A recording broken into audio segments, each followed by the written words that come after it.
In this video, we will discuss how sound traverses through cochlea and how the mechanical property of sound gets converted into an electrical impulse. Now, as the sound travels through the ear, hits the tympanic membrane, sets the three ossicles into vibration, and in turn transmits the vibration to the cochlea.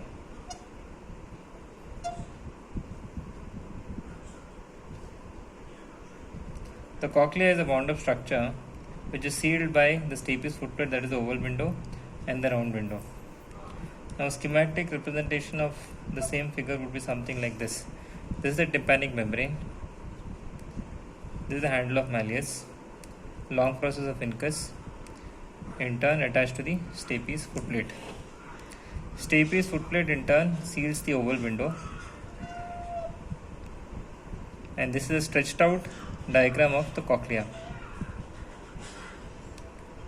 So you have the oval window and the round window, and you have the scala vestibuli, scala tympani, and scala media.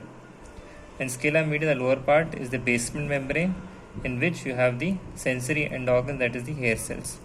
So as the stapes moves inwards, the round window moves outwards. This in turn would set the perilymph in motion, and in turn would cause upward and downward displacement of the basement membrane. Now, this is the mechanical part.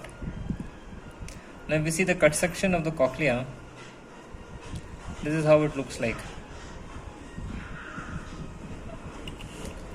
So you have the cochlear nerve coming in, which in turn is attached to the hair cells, which in turn is embedded in the tectorial membrane.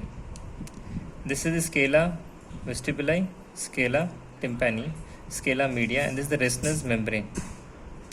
And here would be the stria vascularis. And this is the basement membrane, which moves up and down.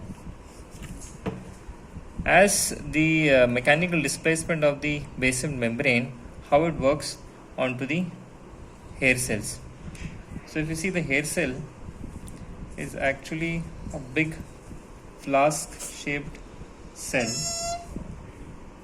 which has a long kinocilium and short stereocilia. These are actin filaments, are relatively rigid. It has a nucleus in the bottom part. The resting potential intracellularly is around minus 45 millivolt, with potassium concentration of around 120 to 130 millimole, and the extracellular concentration of potassium is very high, which is close to 150 millimole, and the resting potential is around plus 80 millivolt.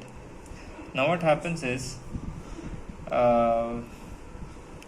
because of the mechanical deflection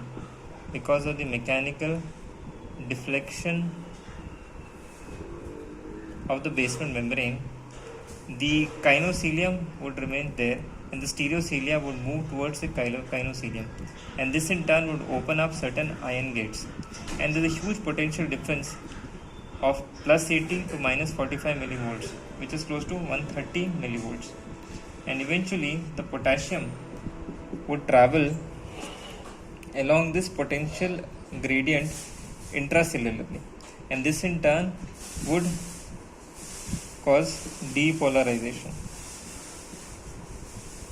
and this depolarization in turn will generate an action potential, and this action potential would produce an impulse. So this is how a mechanical force gets converted into an electrical impulse.